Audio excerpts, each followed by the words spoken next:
하나님은 은혜로우시며 자비하시며 노하기를 더디하신 분이시죠.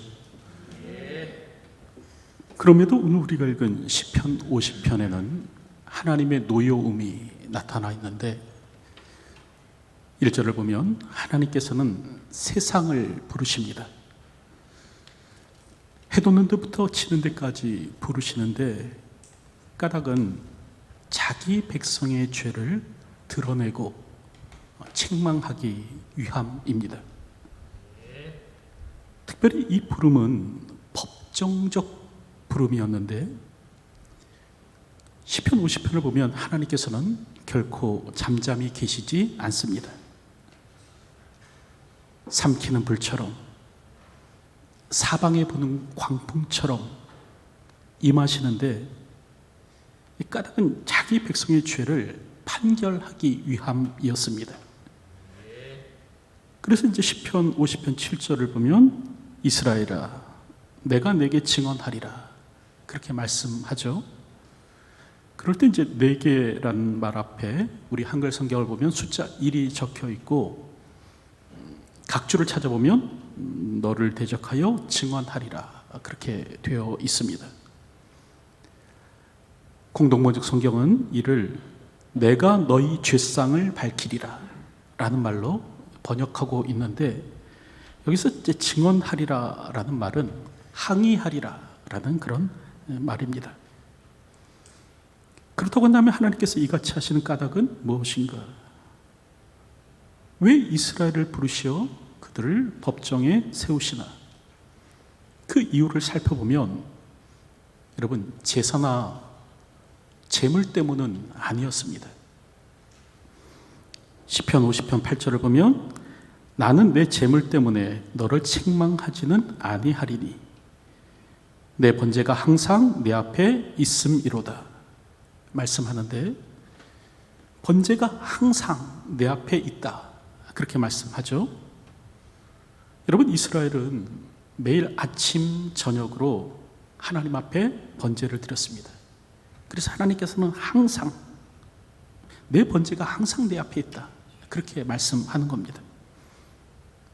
더불어 9절과 10절을 보면 내가 내 집에서 수소나 내 우리에서 순염소를 가져가지 아니하리니 이는 살림의 짐승들과 무산의 가축이 다 내 것이며 라고 말씀합니다. 여러분 이 말씀은 뭐냐면 재물 문제도 아니라는 거예요. 하나님께서는 다 내 것이다 라는 말씀을 3번 반복하는데 살림의 짐승들과 무산의 가축이 다 내 것이다. 그러니까 나는 너의 우리에서 수염소나 너의 집에서 숫소를 가져가지 않을 것이다. 그렇게 말씀하는 겁니다. 그렇다고 한다면 하나님께서는 왜 노여워하시는 것일까? 재물의 문제도 아닙니다. 제사의 문제도 아니에요. 그렇다면 무엇 때문에 왜 하나님은 노여워하시는가? 그 이유를 살펴보면 그것은 바로 감사였습니다. 감사하지 않는 제사가 하나님을 노엽게 한 거예요.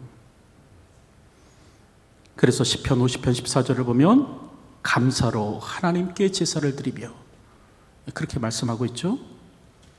또 시편 50편 23절을 보면 감사로 제사를 드리는 자가 나를 영화롭게 하나니 라고 말씀합니다. 여러분 이스라엘은 항상 하나님 앞에 제사하였지만 감사하지는 않았습니다.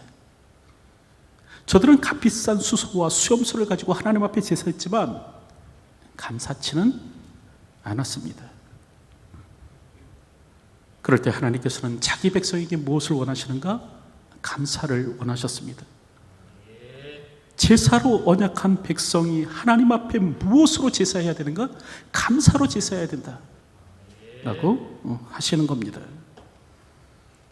사람들은 하나님께 값비싼 제물로 제사하면 된다고 여겼습니다.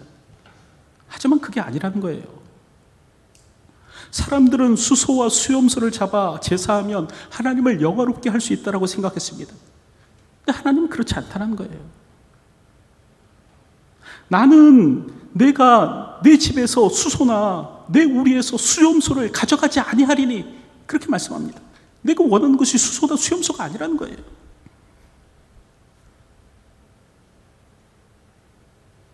하나님께서 그의 백성에게 원하시는 것은 무엇인가? 감사였습니다.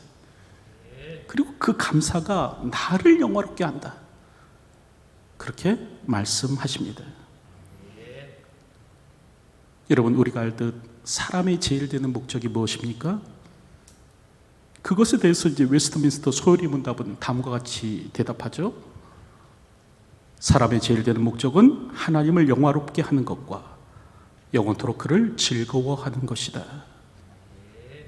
이 사람의 치프엔드, 가장 중요한 목적, 인간의 제일 되는 목적이 무엇인가? 삶의 목적이 무엇인가? 여러분, 하나님을 영원토록 즐거워하는 것이라는 거예요. 그리고 하나님을 영화롭게 하는 것이다라는 거죠. 여러분들은 리처드 도킨슨이라는 진화생물학자를 알고 계시죠? 그 이기적 유전자라는 책을 썼는데, 이 사람은요, 그의 책에서 사람이 왜 존재하는가에 대한 과학적 답변을 하겠다, 그렇게 말을 합니다. 그러면서 그는 사람의 존재 이유에 대해서 뭐라고 얘기하냐면, 인간은 자기 유전자를 후세에 전달하기 위해서 살아간다, 그렇게 말을 해요. 그리고 인간이 하는 그 이기적인 행동들, 또 더불어서 인간이 하는 그 이타적인 행동들, 그 행동들이 모두 다 유전자를 후세에 전하기에 유리하기 때문에 하는 것이다, 그렇게 말을 합니다. 전쟁도 마찬가지입니다. 좋은 배우자를 얻으려고 하는 것도 마찬가지예요. 왜 사람들이 이 같은 일을 하는가? 자기 유전자를 후대에 전달하기에 유리하기 때문에 이 같은 일을 한다라고 이야기를 합니다. 여러분, 이게 대표적인 무신론자이자 진화생물학자인 리처드 도킨슨의 주장인데, 그의 책은 서울대학교 권장도서죠. 여러분, 그러나 성경은 그렇게 말씀하지 않습니다. 인간이 사는 목적, 인간이 사는 이유는 자기 유전자를 후대에다 전달하기 위해서, 그래서 사는 것이 아니다라는 거예요. 성경은 하나님의 영광을 말씀합니다. 다시 말하면 사람이 사는 목적이 무엇인가? 인간의 제일 되는 목적은 무엇인가? 하나님을 영화롭게 하는 것이다 라는 겁니다. 그래서 빌립보서 1장 20절 21절을 보면 바울은 그렇게 말을 하는데요. 나의 간절한 기대와 소망을 따라 아무 일에든지 부끄러워하지 아니하고 지금도 전과 같이 온전히 담대하여 살든지 죽든지 내 몸에서 그리스도가 존귀하게 되게 하려 하나니, 이는 내게 사는 것이 그리스도니 죽는 것도 유익함이라. 지금 바울은 자신이 사는 이유에 대해서 말을 하는데, 왜 사는가? 그리스도가 존귀케 되기 위해서. 그리스도가 존귀케 되는 것, 이걸 위해서 내가 산다는 거예요. 그리고 그리스도가 존귀하게 되는 일이라면 나는 죽어도 좋다, 바울은 그렇게 고백합니다. 여러분, 이처럼 오늘 우리의 삶의 목표, 오늘 우리가 사는 이유가 무엇인가? 하나님의 영광입니다. 그리스도의 영광이에요. 그리스도가 존귀케 되는 일을 위해서라면, 하나님을 영화롭게 하기 위해서라면 오늘 우리는 죽어도 좋다라는 믿음의 고백으로 살 수 있어야 합니다. 오늘 우리는 하나님을 영화롭게 하기 위해서 지음받은 존재입니다. 그렇다고 한다면 여러분, 무엇을 가지고 하나님을 영화롭게 할 수 있을 것인가? 오늘 우리가 어떻게 하나님을 영화롭게 하는 삶을 살 수 있는 것인가? 그 방법을 살펴보면, 여러분, 오늘 우리가 수소와 수염소를 잡아 하나님 앞에 드리면 하나님께서 영광을 받으실까요?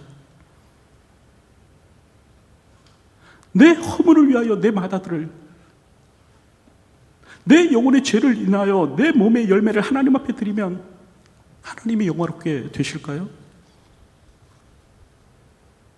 그럴 때 오늘 성경은요, 오늘 우리 인간이, 오늘 우리가 하나님을 영화롭게 하는 방법에 대해서 말씀하는데 뭐라고 말씀하는가? 수소와 수염소가 아니라는 거예요. 우리가 하나님을 영원롭게 하는 방법은 무엇인가? 감사라는 겁니다. 감사로 제사 드리는 자가 하나님을 영원롭게 한다라고 오늘 성경은 말씀합니다. 그러기에 하나님께서는 그의 백성에게 감사를 요구하시는 거예요. 감사하라고 말씀하시는 겁니다. 그런데 이는 예수님도 마찬가지십니다. 그래서 그 9은 어디 있느냐라고 말씀하셨는데, 한 번은 예수님께서 사마리아와 갈릴리 사이로 지나시다 한 마을에 들어가십니다. 그때 이제 납병에 걸린 10사람이 멀리 서서 예수님을 향하여 소리치는 겁니다. 예수 선생님이요, 우리를 불쌍히 여기소서. 그럴 때 예수님께서는요, 저들의 절박함을 보시고 저들을 고쳐주십니다. 제사장에게 가서 너희 몸을 보이라. 이에 10명의 납병 환자가 제사장에게 그 몸을 보이러 가는데, 여러분, 그 길에서 저들이 고침을 받습니다. 그런데 주님 앞에 찾아와서 이에 대해서 감사한 사람은 단 한 사람뿐이었다라고 성경은 말씀합니다. 이 사마리아 사람 단 한 사람만이 예수님 발 앞에 엎드려서 감사했다는 거예요. 그럴 때 예수님께서는 말씀하시죠. 10사람이 다 깨끗함을 받지 아니하였느냐? 그 9은 어디 있느냐? 여러분, 우리 주님도 오늘 우리가 감사하기를 원하십니다. 그래서 성경은 여러 곳에서 우리에게 감사할 것을 말씀하는데, 여러분 시편 30편 4절을 보면 그렇게 기록하죠. 주의 성도들아 여호와를 찬송하며 그의 거룩함을 기억하며 감사하라. 또 골로새서 3장 17절을 보면 또 무엇을 하든지 말해라 이래나 다 주 예수의 이름으로 하고 그를 힘입어 하나님 아버지께 감사하라. 또 데살로니가전서 5장 18절을 보면 범사에 감사하라. 이것이 그리스도 예수 안에서 너희를 향하신 하나님의 뜻이니라. 여러분, 이처럼 감사는요, 오늘 우리를 향한 하나님의 명령이고요, 우리를 향한 하나님의 뜻입니다. 그러므로 오늘 우리는 첫째로 여러분 감사를 결단해야 합니다. 여러분, 감사의 출발점은 무엇인가?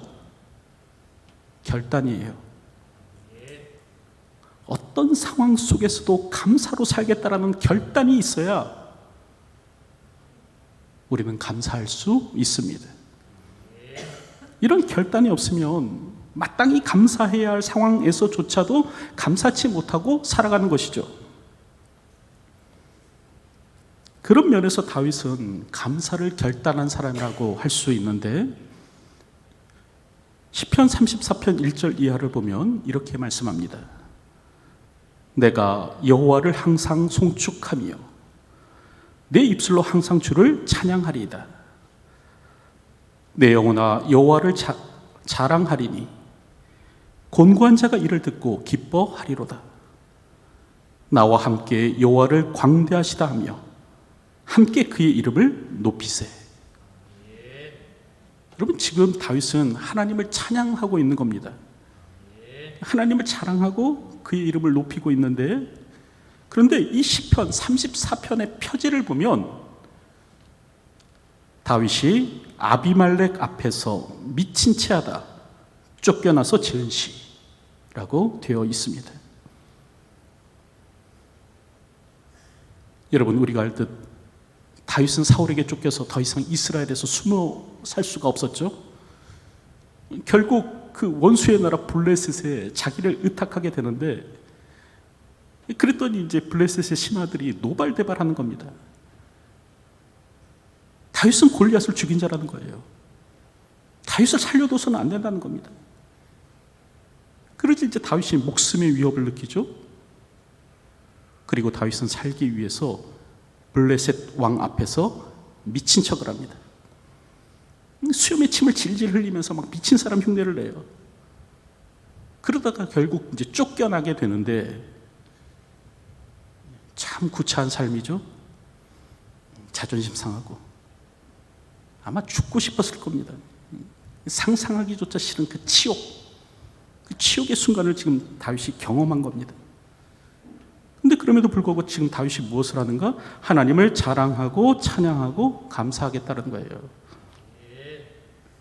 내가 여호와를 항상 송축하며 내 입술로 주를 찬양하리이다. 그렇게 고백하는 겁니다. 여러분, 그럴 때 다윗이 이렇게 할 수 있었던 까닭은 무엇인가? 이런 삶의 비참함 속에서도 다윗이 찬송과 감사를 잊어버리지 않을 수 있었던 까닭은 무엇인가? 바로 그의 결단에 있는 거죠. 다시 말하면 어떤 상황 속에서도, 어떤 어려운 환경 속에서도 하나님께 대한 찬양을 잃어버리지 않겠다, 감사를 잃어버리지 않겠다라는 결단이 그 안에 있었기 때문에 그런 겁니다. 여러분, 감사는 어디에서 시작하는가? 좋은 환경에서 시작하는 것이 아닙니다. 감사는 어디에서 시작하는가? 우리의 결단에서 시작합니다. 오늘도 하나님께 감사함으로 살기로 결단하시는 분이 되시기 바랍니다. 어떤 상황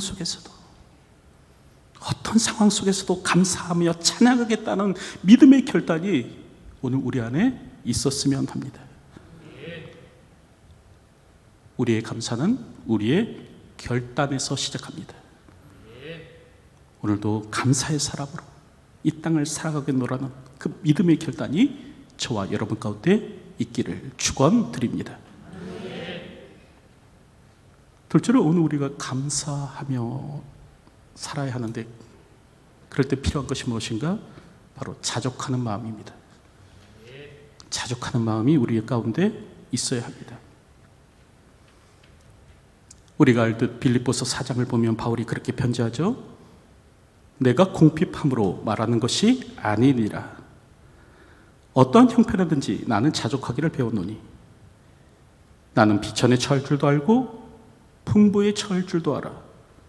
모든 일, 곧 배부름과 배고픔과 풍부와 궁핍에도 처할 줄 아는 일체의 비결을 배웠노라.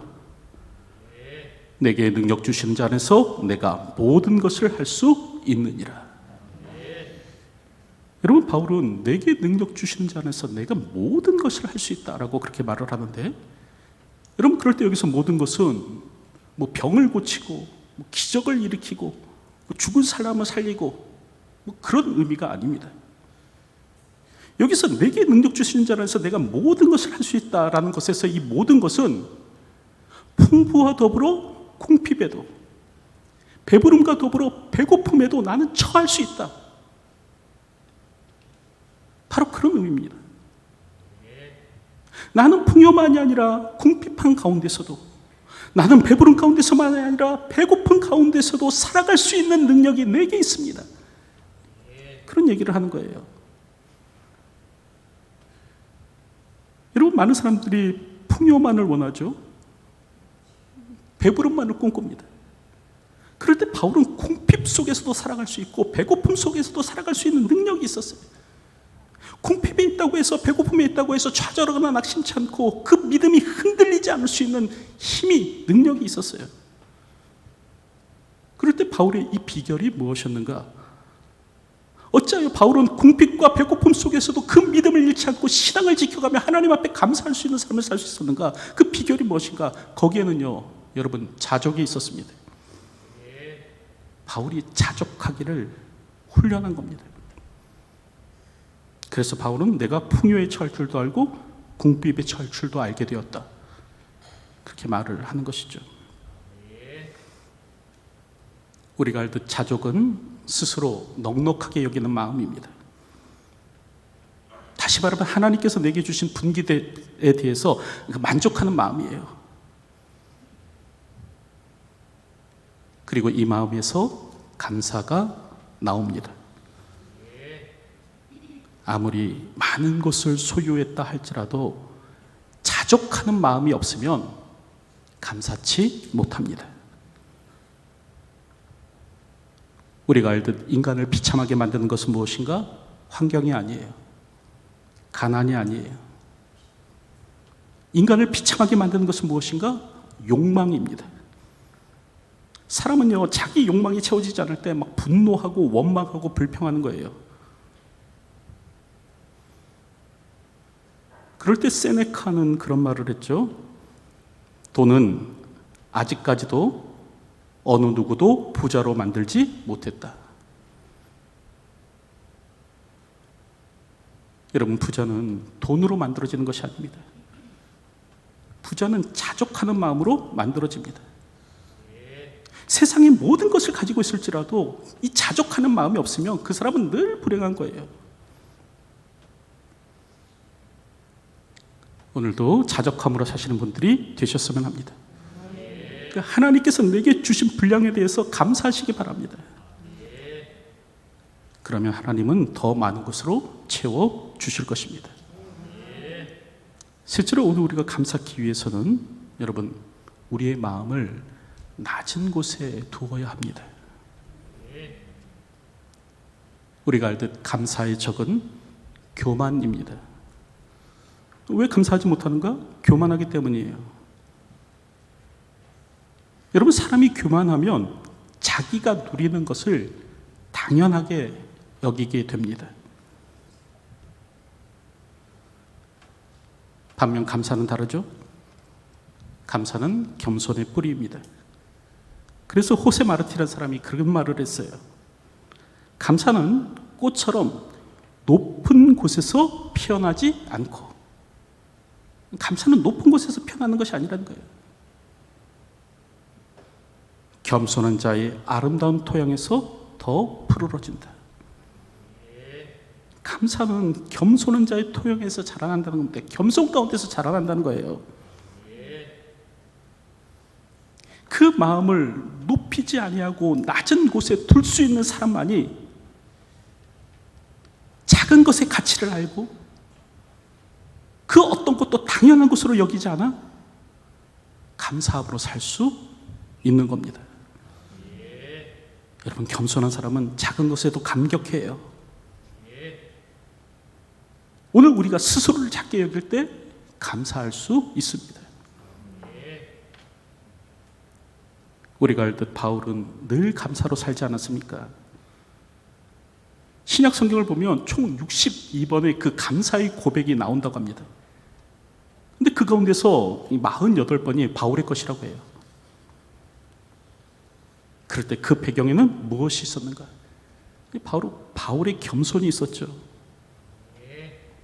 바울은 늘 스스로를 만삭되지 못하여 난 자, 죄인 중에 괴수라고 여겼고, 그럴 때 하나님께서 내게 주신 은혜에 대해서 늘 감사하며 감격했습니다. 바울은 항상 스스로를 작은 자로 여겼고, 그럴 때 그것이 그로 하여금 어떤 상황, 어떤 형편에서든지 감사할 수 있는 은혜의 원천이 되었습니다. 나 같은 죄인 살리신 주 은혜 놀라워. 이 믿음의 고백이 그의 감사로 이어졌다는 거예요. 여러분, 스스로를 크게 여기면 감사할 줄 모릅니다. 당연한 것으로 생각해요. 반면 스스로를 작게 여기면 모든 것이 은혜요, 모든 것이 감사일 뿐입니다. 오늘도 겸손한 마음으로 감사하며 살아가시는 분들이 되시기 바랍니다. 이제 말씀을 맺으려고 하는데, 여러분, 감사는 행복입니다. 감사는 기적을 창조하는 재료입니다. 감사는 영혼과 육신의 치료제이고, 감사는 아름다운 관계의 출발점입니다. 더불어 감사는 하나님을 영화롭게 하는 방법입니다. 오늘 우리가 무엇으로 하나님을 영화롭게 할 수 있는가? 감사입니다. 하나님은 우리가 감사하는 자로 살기를 원하십니다. 이를 위해 첫째로 감사를 결단하십시오. 감사는 환경에서 나오는 것이 아니라 결단에서 나옵니다. 둘째, 자족하는 마음을 가지십시오. 세상을 다 가져도 자족하기를 배우지 못하면 감사할 수 없습니다. 셋째, 마음을 낮은 곳에 두십시오.